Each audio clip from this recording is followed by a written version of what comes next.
What we do here is go back.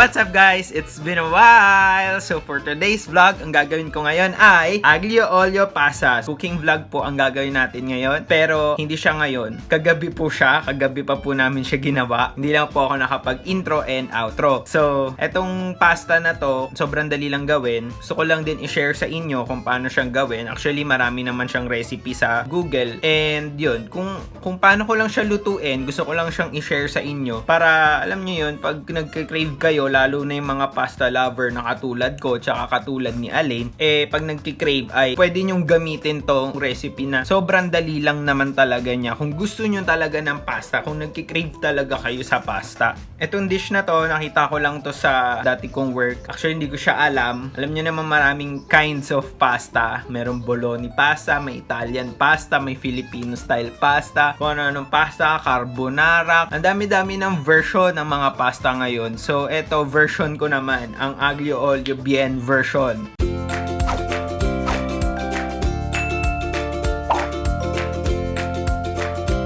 So ito yung mga ingredients natin guys. Meron tayong garlic, shrimp, salt and pepper, olive oil, chili flakes, noodles, optional yung butter and yung spring onion. So sisimulan natin sa bawang. Babalatan natin yung bawang and since wala tayong pandikdik, pipit-pitin natin yung bawang. And once na nabalatan na natin, i-chop natin siya ng pinong-pino para mas malasa yung bawang natin. Mas maraming bawang, mas masarap guys.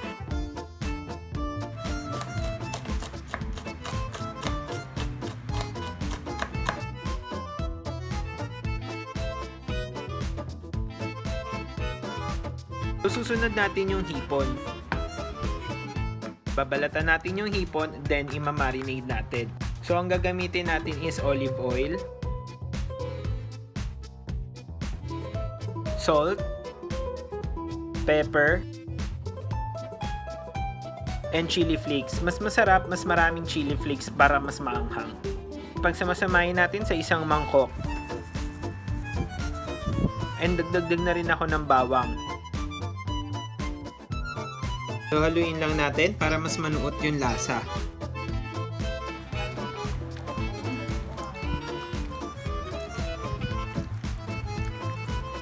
Then, set aside. So, ayan si Master Chef Bien kumukuha ng tubig para sa ating pagpapakulo ng noodles. So, make sure na mas marami yung tubig kaysa dun sa noodles. Pwede rin naman natin siyang gamitin na pampaalat or yung tinatawag na noodle water. Isalang na natin. Lalagyan natin ng mantika para pag naluto yung ating pasta, hindi siya magdikit-dikit. At syempre, lalagyan din natin ng asin pang palasa. So, isalang na natin yung kaserola natin and once na mainit na yung kaserola, pwede na natin siyang lagyan ng mantika.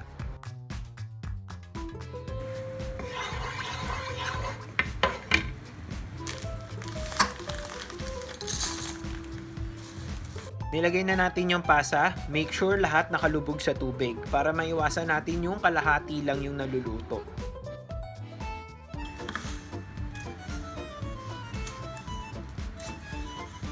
So lalagay na natin yung bawang. Pwede rin kayong gumamit ng butter sa bawang para pandagdag lasa. And make sure guys, maya't maya dapat hinahalo para hindi siya nag-i-stick dun sa ilalim. So, di ba guys, nakakatakam, bawang pa lang.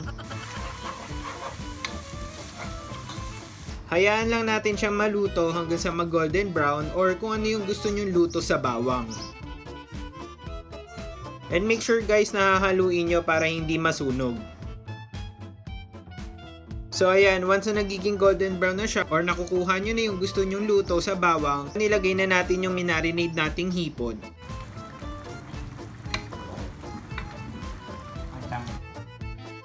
Make sure guys na maya't maya nyo i-check yung pasta nyo. Huwag nyo siyang hayaang mag-overcook kasi once nag-overcook, pangit na siya isama dun sa hipon nyo.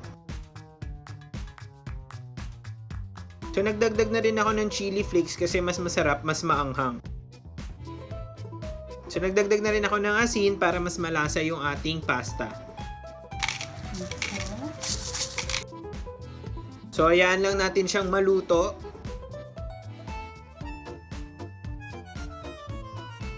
So magdadagdag na rin tayo ng olive oil guys. Okay lang na marami yung olive oil nyo kasi ilalagay nyo yung pasta nyo.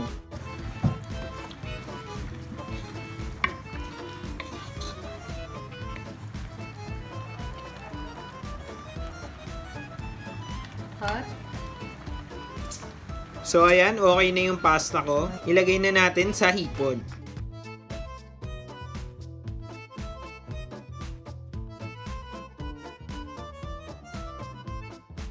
So once na nalagay nyo na yung pasta nyo, huwag nyo munang papatayin yung apoy kasi mas masarap siya na medyo fried yung noodles nyo.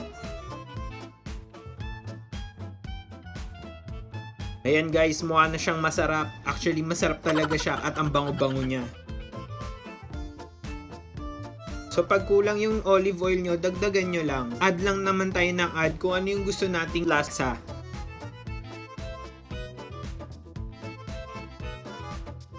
So tapos na natin lutuin itong Aglio Olio Spicy Garlic Shrimp Pasta. Napaka basic lutuin, affordable at swak sa panlasa ng lahat. Sa ingredients, pwede din kayong maglagay ng iba't ibang seafood. To add flavor, pwede din kayong mag-add ng spring onions, parsley, or kinchay. Para mas enjoy kainin, lagyan natin ng Parmesan cheese.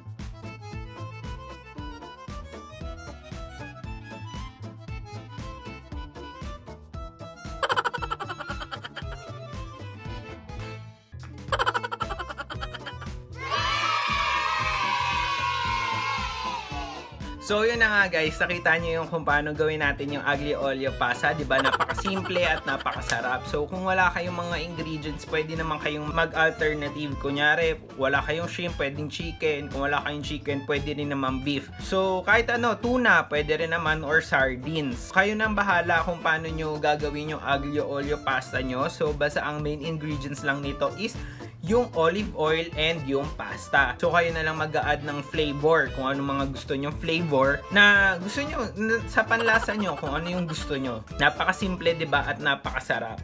So hanggang dito na lang yung video.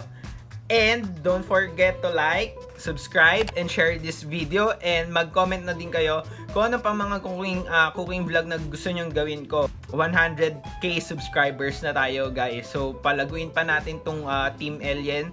Continue lang yung pagpapasaya and yung pagpapatawa namin. Yun na nga. Bye!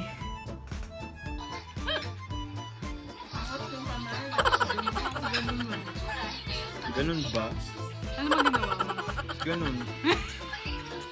Saan ba?